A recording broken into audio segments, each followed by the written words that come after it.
Let's do some politics now. And former President John Dramani Mahama has accused the current government of deliberately failing to operationalize the Komenda Sugar Factory. The $35 million factory, built from an Indian Exim Bank facility, has not worked since its commissioning in 2016. The factory was revamped to revive the local production of sugar, thereby reducing the importation of the commodity. But the story has been different. The factory has failed to produce sugar and is currently rusting away. Some of the 2 million omo penalty bibia kata omo ni so make sure omo say montana akunja so that you don't understand, you don't know how it is to sit on it, and now montana so it is say. Former President Mahama started the day by paying a courtesy call on the Omahine of the Ogwa traditional area, Osabere Makwesiata II. He then got onto an interview with the Cape Coast-based radio station Cape FM. The issue of the Komenda Sugar Factory was one that remained topical. The former president indicated it's all a ploy by the current administration to abandon the facility because it's not a priority to them. He stated that things had been well planned to make the factory work to reduce the importation of sugar into the country. Indian government say, no importe esichre. Abraham Abemoni importe esichre $200 and something million, almost $300 million worth of sugar every year. And I say, you bet me factory, you produce sugar. We had a perfect arrangement with the Indian government to put up the factory and then be given another facility to take care of the raw materials. When I was in government, we used to import sugar to the tune of $200 million, and so they would help us build the factory. So we said we could put up the factory and produce the sugar ourselves. It would reduce the forex in terms of our import. When you get the factory, what is left? It is the raw materials. Raw material.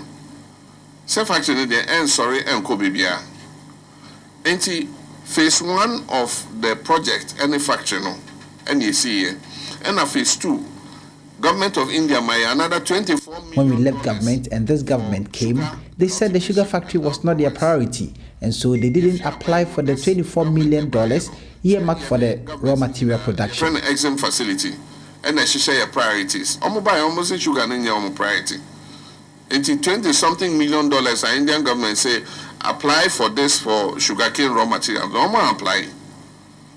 And so they left it. Into factory needs now. Okay, say me Jimmy, my basic factory, I will make provision for raw material. I'm not that foolish. Me economics, I was say for. What I say? Into I knew what the vision was. The vision was get the factory first. Into see started producing, I will have a processing plant. I am not that foolish to set up a factory without thinking of the production of raw materials. I did economics at the CISFO. India, priority projects are near one Ministry of Finance. Now sugar, loan for sugar production, almost $24 million. There's about 3,000 acres there. The former president also responded to the Electoral Commission boss Jim Menson's assertion that the 2020 elections were the best under the Fourth Republic.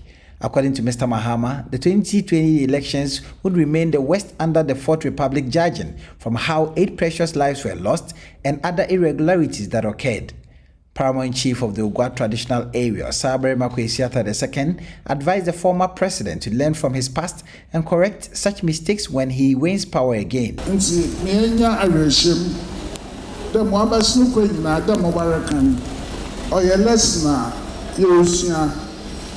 And go through problems now. This is to admonish you to learn from the lessons of the past and make progress. This is rather to strengthen and encourage you so that should you win power again, you would make amends. It's painful to lose an election. Take us.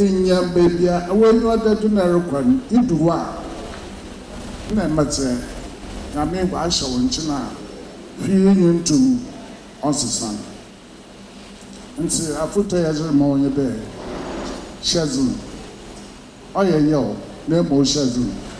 Mr. Mahama also had some engagement with the public at the Center for National Culture in Cape Coast. Reporting for Joy News, Richard Kwejenyako, Cape Coast.